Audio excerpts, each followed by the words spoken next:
Thanks, Nick, and for having me, all of you, and for being here. I guess for me, I love everything that Rod has been talking about, and I, at this point, have nothing to add to it except that I support it. But where I want to take your attention is more on when Rod was saying earlier, our ideas seem to be struggling these days. I remember back many, many years ago telling this side of the argument that our best bet to push our, for our ideas would be to focus on the global poor, to really focus on the poors of the world.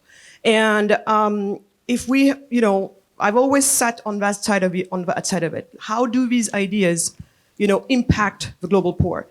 Usually that's the place where the argument is cleanest made, most unassailable, really. Because here, the waters are muddied by so many forces, and frankly, people are too comfortable here to even listen to half of what we have to say.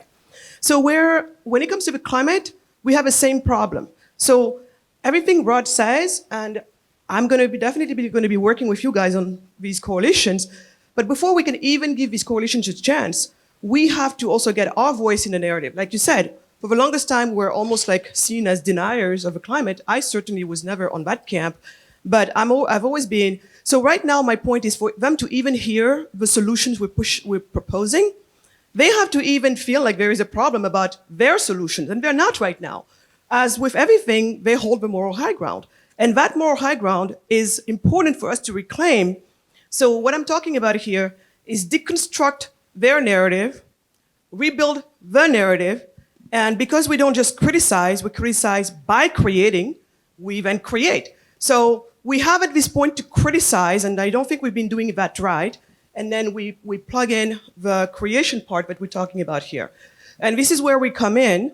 This is where the Africa Center for Prosperity comes in. Because right now, the narrative right there, when it comes to the climate, it's very clear for them.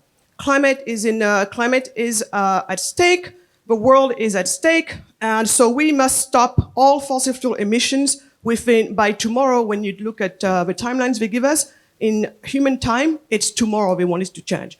And it's simply not feasible.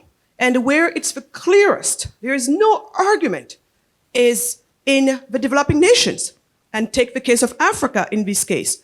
So we Africans stand to push back on their narrative because we are their Achilles heel. We're the Achilles heel of the climate change, the climate action narrative. We are. Everywhere I've tried it, it worked. They back off because they've got nothing else to come back with. So here what I'm proposing is we go in together. We march forward with, you guys are full of it, and we make the case, and then this is what we propose.